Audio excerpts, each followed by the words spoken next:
Grounding a fluorescent fixture to the common lead in a residence is unsafe and violates electrical codes. The common lead in a residential electrical system is not a grounding conductor. It's designed to carry the supply voltage to electrical devices.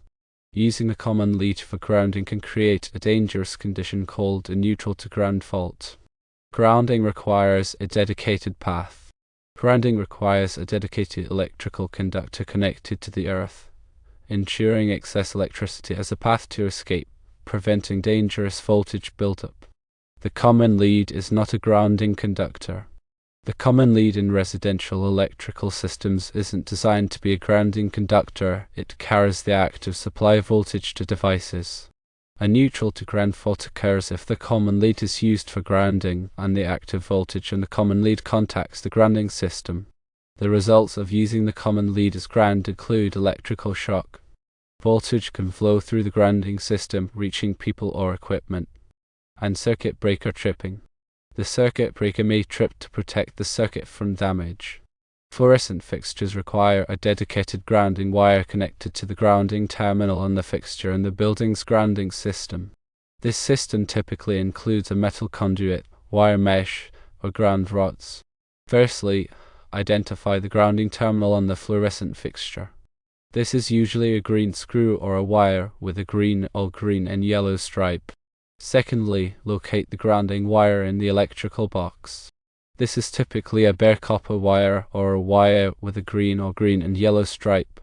Thirdly, connect the grounding wire from the electrical box to the grounding terminal on the fluorescent fixture. Use a wire connector or a screw to make a secure connection. Fourthly, ensure that the grounding wire is properly connected to the grounding system of the building. This may involve connecting it to a metal conduit, wire mesh, or ground rod. Fifthly, test the grounding connection with the multimeter. This will ensure that the fixture is properly grounded and that there is no voltage buildup.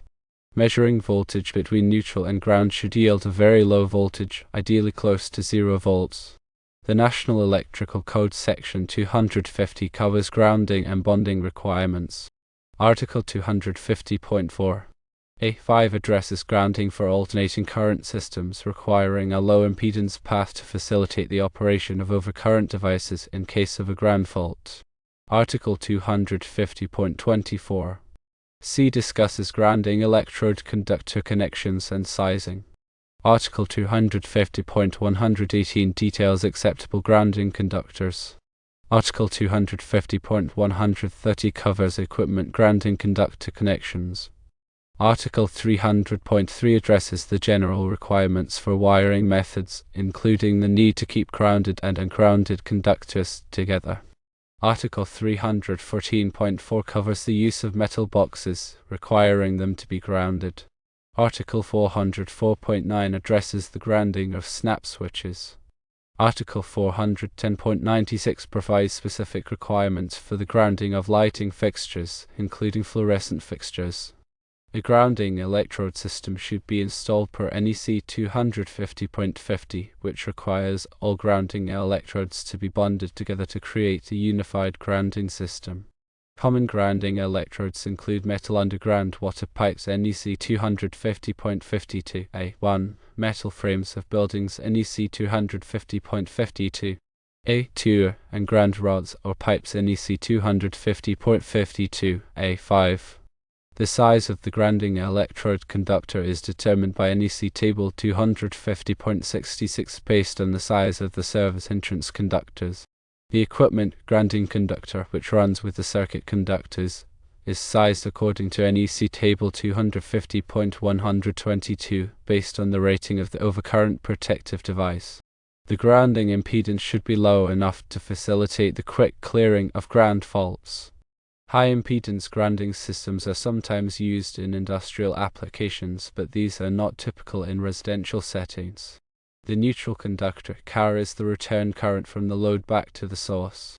It is typically grounded at the service entrance, but should not be used as a grounding conductor for equipment. The grounding conductor provides a low-impedance path for fault current to return to the source, allowing the overcurrent protective device to trip and clear the fault. The common lead in residential wiring is typically the neutral conductor, which is grounded at the service entrance. This grounding point is the only place where the neutral should be connected to ground in a typical residential system. Connecting the common lead to the fixture's ground can create a parallel path for neutral current, leading to potential safety hazards and nuisance tripping of circuit breakers. Voltage drop is the reduction in voltage that occurs along a conductor due to its impedance and the current flowing through it. Excessive voltage drop can cause equipment to malfunction or operate inefficiently. The NEC recommends limiting voltage drop to 3% for branch circuits and 5% for feeders. Conductors should be sized appropriately to minimize voltage drop, especially in long runs. Overcurrent protection is provided by circuit breakers or fuses, which are designed to trip and interrupt the circuit when the current exceeds a safe level. The overcurrent protective device should be sized according to the ampacity of the conductors it protects. The interrupting rating of the overcurrent protective device should be sufficient to handle the available fault current at that location in the system. Short circuit current is the high current that flows during a short circuit fault. The magnitude of the short circuit current depends on the impedance of the circuit and the available fault current from the source. Electrical panels should have a short circuit current rating SCCR sufficient to handle the available fault current. Arc flash is a dangerous electrical explosion that can occur when there is a fault in the electrical system. Arc flash can cause severe burns, injuries, and even death. The severity of an arc flash depends on the available fault current, the voltage, and the distance from the arc. Arc flash hazard analysis is used to determine the potential arc flash hazards in an electrical system and to select appropriate personal protective equipment PPE. Ground fault circuit interrupters GFCIs are devices that protect against ground faults. A GFCI monitors the current balance between the hot and neutral conductors. If there is a difference of 5 mA or more, the GFCI trips and interrupts the circuit. GFCIs are required in areas where there is a high risk of electric shock, such as bathrooms, kitchens, and outdoor locations. Arc fault circuit interrupters are sized as devices that protect against arc faults.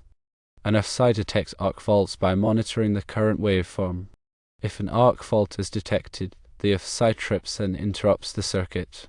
FSIs are required in many areas of the home, such as bedrooms and living rooms. Surge protection devices (SPD) are devices that protect against voltage surges. SPD divert excess voltage to ground, protecting sensitive electronic equipment. SPD are recommended for all homes and businesses, especially those with sensitive electronic equipment. Electrical safety is paramount when working with electrical systems. Always to energize circuits before working on them. Use appropriate personal protective equipment PPE such as gloves and safety glasses. Follow all applicable electrical codes and regulations. If you are not comfortable working with electricity, hire a qualified electrician. Always use a dedicated grounding wire to ensure the safety of your electrical system. Using the common lead to ground our fluorescent fixture is dangerous and against electrical codes.